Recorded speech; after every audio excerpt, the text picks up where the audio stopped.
Guys, I'm trying to avoid the wind in Cape Town today. And for the last 3 days, holy macaroni, I do not miss summer when the wind hits, let me tell you. Well, I didn't, yeah, I was missing summer, not anymore. Anyways, guys, I am in a mild hybrid Hilux. Now, I don't think we would have foreseen this back in the day. Do you know? I don't think it was like a big thing on our minds, you know, get into a Hilux and be like, mild hybrid technology.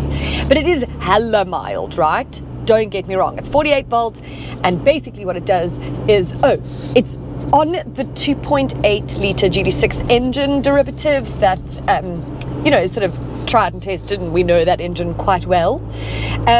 So Toyota has added a bunch of these sort of mild hybrid technologies to, or this mild hybrid technology to that engine range, right?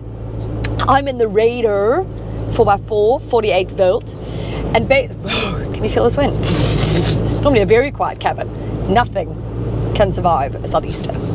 Okay, so what would you pay for car insurance on this, right? So I put my details onto Hippo's website, and it came out like 720 Rand a month with like a 9,500 Rand excess. But what really actually interested me was the warranty extension that you can get the quotes on Hippo. I think that's pretty awesome, because so often people are asking me about their cars. They're like, should I sell because my warranty's running out? And they never really want to, you know, take out a huge, massive whack of money still to pay for an extended warranty. So I put these details and my details into Hippo to find what the quotes would be like for a warranty extension on this.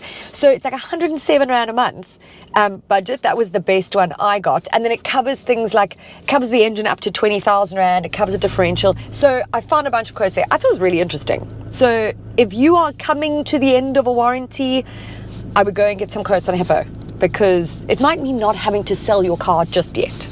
Basically what this does, when I say it's very mild hybrid, right, it's sort of the 48 volt like aids the diesel engine with like an electrical component, and the 48 volt is actually operated like conventionally. So it's like really mild, but it does improve the efficiency and the performance. It improves the efficiency or the performance and stuff by 12 kilowatts and 65 newton meters. That's over and above what you're already getting here, right? Which is this 150 kilowatts, 500 newton meters. So it does give you a little bit more oomph.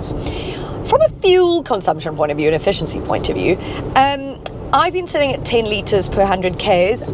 I'm not entirely sure that I've seen a huge, like this is what a few people I think have commented on, but I would not necessarily know that I was in a, you know, that there would be any mild hybrid technology in this car while I was driving it. The only giveaway is the fact that it's got stop-start, which is driving crazy.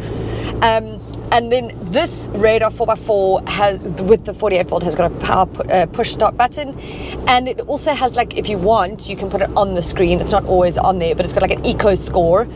I'm sitting at 53 out of 100. I was always kind of average. And a little battery which kind of shows you how you're doing. Do you know what I mean? Your charge, your eco power, whatever. And then it's also got these driving modes down here.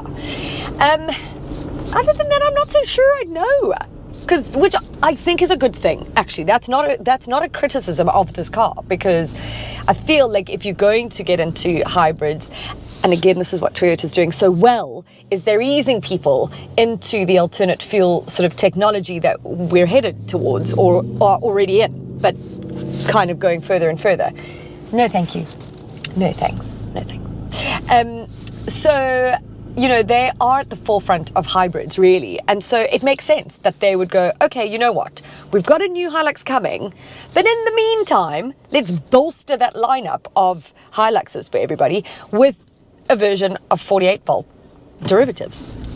Volt, hey guys, 48 volt, not valve. Volt. I've seen a few people say valve, but I'm like, that's incorrect.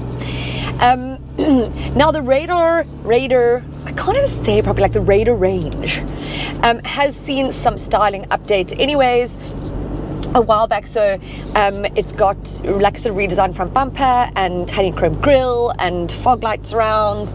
You've got like, this guy's got like black mirrors and touches here. We've got leather interior. Or feels quite mod, actually. Oh, except for this infotainment system. I'm very excited for the upgrade that's coming. It's just a little bit simplistic. Well, yeah, maybe just a little bit outdated is the word, but that's not what this review is about. It is about this mild hybrid technology, which, again, wouldn't really notice if someone hadn't told me. Or, yeah, if I didn't do my research. Two of those things can happen, by the way. So from a price point of view, this is like 866,000, this particular model. It's about 18,000 Rand more than the Raider, like the standard Raider 4x4 Auto. And again, I think it's not a huge amount more, right? So if you're playing in that sort of budget, I'm thinking 18,000 Rand isn't going to really be a make or break for you. And potentially you do want that extra little bit of performance and efficiency. So then it probably is worth it. But if you don't want to spend the extra 18,000, I don't think you're going to be absolutely gutted that you didn't, go for the 48 volt. But you do maybe feel like a little bit of a better environmentalist. You think like you're doing your bit. If you're going to get a Hilux, at least you're getting one that's a little bit more kinder to the environment. I mean, is it though? Hard to say. Hard to say. Why is everybody else on holiday? This is what this looks like. Hey? Says me, who's just driving around, by the way, filming. I'm not actually going anywhere. I'm just driving around. I'm now currently in Hout Bay, trying to avoid wind, which, yeah, silly me. I know this isn't a very in-depth review of this car, but I also think you guys know enough about the Hilux, so I'm not going to go into the major interior things and the engine, etc., when you know it. Just now has a little bit of an extra oomph to it. But I would, wait for the new Hilux and then wait for that review, which I don't have yet, but it will come soon-ish. Ha! Jokes. Oof. Here we go, 4x4.